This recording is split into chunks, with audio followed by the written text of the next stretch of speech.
আপনি যদি একটি স্ট্যাম্পে ত্যায্যপুত্র লিখে আপনার সন্তানকে তা সই করে দিয়ে দেন, তখন কি তার সাথে আপনার সকল সম্পর্ক ছিন্ন হয়ে যাবে? আপনার সম্পত্তিতে কি তখন তার আর কোনো ধরনের অধিকার থাকবে না? অথবা আপনি যদি একটি হলফনামা তৈরি করে আপনার সন্তানকে ত্যায্য করতে চান, সেক্ষেত্রে কি তার সাথে আপনার সকল সম্পর্ক ছিন্ন হবে নাকি হবে না?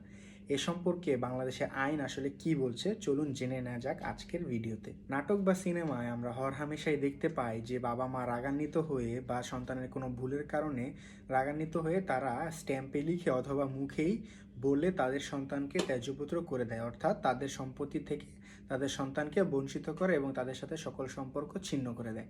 তবে বাস্তবে কি আসলেই এমনটা হয়, বা ত্যায্যপুত্র এই কনসেপ্টটা কি বাস্তবে এভাবেই কাজ করে? এর কি আসলেই কোনো ভিত্তি রয়েছে?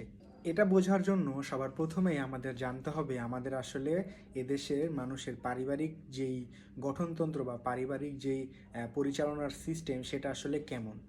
আমাদের দেশে সাধারণত পরিবারগুলো মুসলিম পারিবারিক আইন অধ্যাদেশ 1961 এবং পারিবারিক আদালত অধ্যাদেশ 1985 এর মাধ্যমে পরিচালিত হয়ে থাকে, বা এই পরিবারগুলোর ধারণা বা চলাচল বা পরিচালনা করার যে সিস্টেম তা আসলে এই পরিচালিত আইনগুলোর দ্বারা হয়ে থাকে।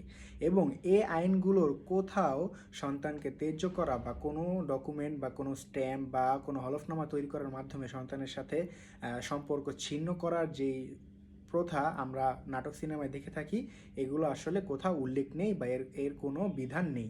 একজন মুসলিম ব্যক্তি তার জীবদ্দশায়, অর্থাৎ তার জীবিত থাকা অবস্থায়, তার সমস্ত সম্পত্তি চাইলে যে কাউকেই হেবা বা গিফট করে দিয়ে যেতে পারে, এবং সে যদি চায় উইল করে দিবে, সেক্ষেত্রে তার সম্পূর্ণ সম্পত্তির 3/1 অংশ সে উইল করে দিয়ে যেতে পারবে, এবং সেক্ষেত্রে ওয়ারিশদের সম্মতির একটা ব্যাপার রয়েছে।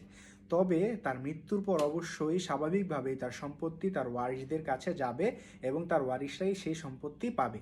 এক্ষেত্রে এটার ব্যত্যয় ঘটার কোনো সুযোগ নেই। তাই তথাকথিত ত্যায্যপুত্র বা সম্পর্ক ছিন্ন করার এই যে বিষয়টি, এটির আসলে আইনি তেমন কোনো ভিত্তি নেই বা আইনি তেমন কোনো বৈধতা এটির নেই।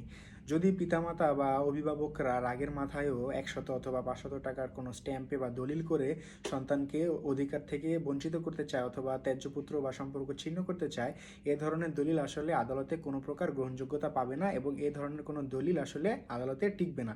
যদি কোনো বাবা মা আসলে এমন করে থাকে, সেক্ষেত্রে এই সন্তান তার অধিকার আদায় করার জন্য আদালতে মামলা করতে পারবে, এবং সেক্ষেত্রে এই ধরনের কোনো ডকুমেন্ট তারা বৈধ হিসাবে বিবেচনায় আনতে পারবে না।